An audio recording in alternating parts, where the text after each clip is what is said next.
Hello, everyone. My name is Carmel Gilbert, writer, editor, and self-publisher of the book The House of Addiction.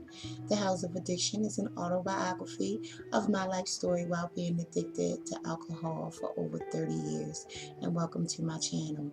Today, I'd like to talk about denial of an alcoholic.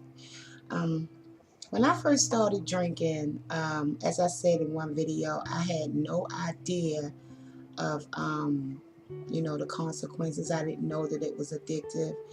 And I remember when I took my first drink, it made me throw up.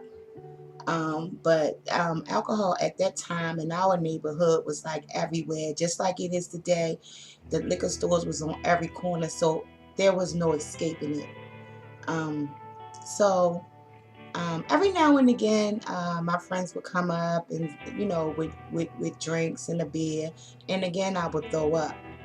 But I was in so much pain and everything that one day I decided that I'm going to drink it. I don't care if it makes me throw up or not.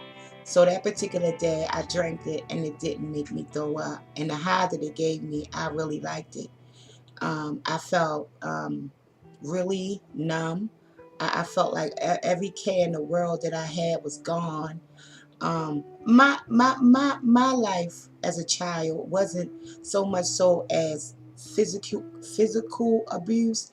It was more like mental abuse.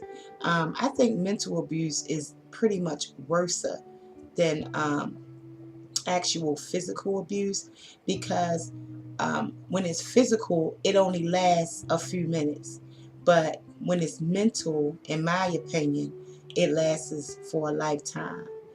um, yeah, so uh, I drank it. I felt numb. I felt, you know, then happy, then sad. As I continue to drink, I can consume much more. At one point, I can drink a beer and just be nice, be high, be, really feeling really good, whereas though I didn't need much.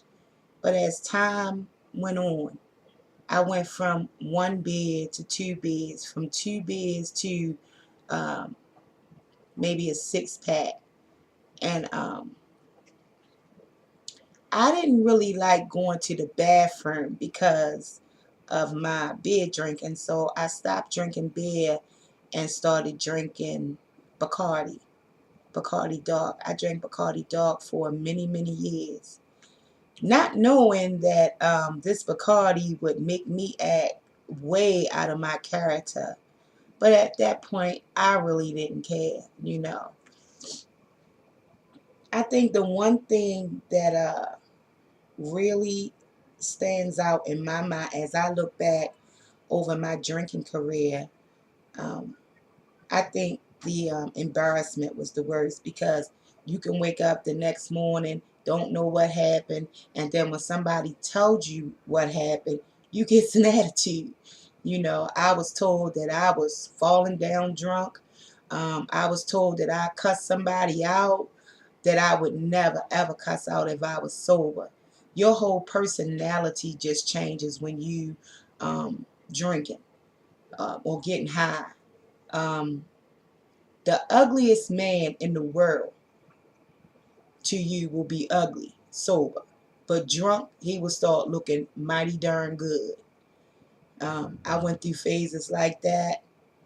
People will take total advantage of you, whether you a guy or a girl, when you drunk. I mean, it's like easy money, easy target. You can pretty much do whatever when they drunk, or get them to do almost anything when they drunk. Um, excuse me. I've had sexual relations with people that, Lord knows, I wouldn't have did if I was sober. It's like your whole mind is like in another world. You ever heard that term, "beam me up, Scotty"? Um, yeah, that's pretty much like it was, to describe it. That's how it was. Um, I will become violent. Oh man, it was just bad. It was just really, really bad. But one thing I never got that drunk to do was curse out my mother, or, yell at my mother, or even raise my voice at my mother. I was never that drunk. Shoot. But you just if you got any morals before you become an alcoholic, all of that will leave. So I've heard people say, well, I feel like I have a problem, so I'm just going to drink beer. Don't you know that beer has alcohol in it?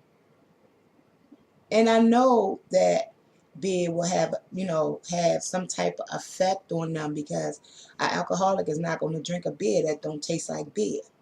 And if you decide to drink a beer that's non-alcoholic, it's only going to trigger you to, get the real thing. My siblings and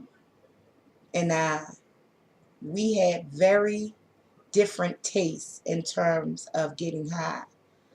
Um, I was an alcoholic. My sisters was a crack addict. My brothers was crack addicts or dope fiends.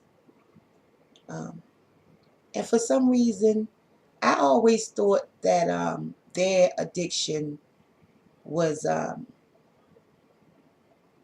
pretty much higher than mine. I thought their addiction was degrading.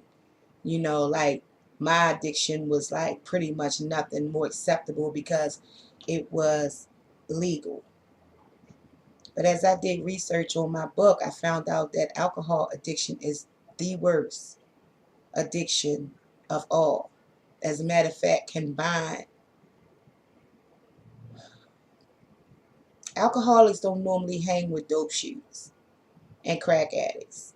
And crack addicts and dope shooters don't normally hang with alcoholics, not unless the alcoholic is addicted to both.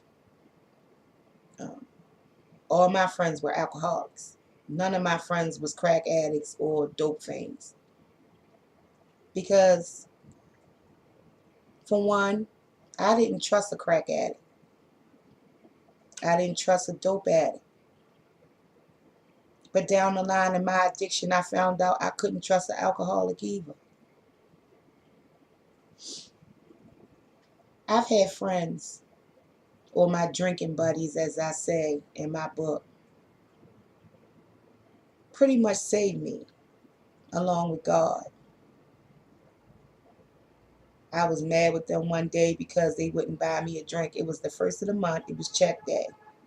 And I felt like I treated them for, the majority of the month, that I wanted them to, treat me too.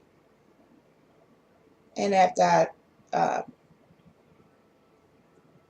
gave a few choice words, they decided to buy me a drink. And I had so many drinks that night that I could barely get up and,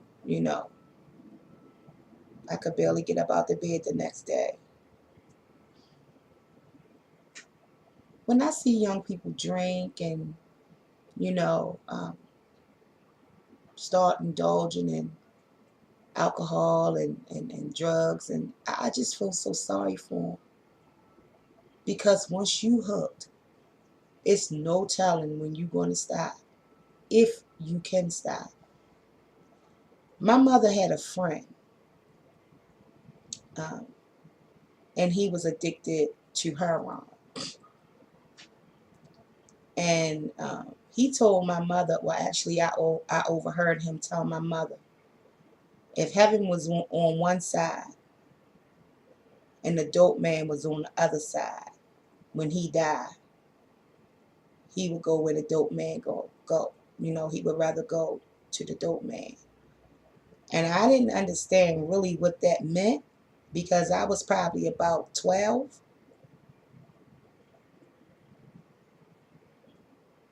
But for some reason, it stuck in my mind. It really stuck in my mind. It's so sad. Addiction really is an illness. It really is. And I'm not telling nobody to um, give up your money or whatever to an addict. All I'm saying is be kind to people, you know, because who knows, one day you or your children just might be an addict. God forbid, in the name of Jesus. With that said, I want to say I love you guys and have a drug-free day. Bye-bye.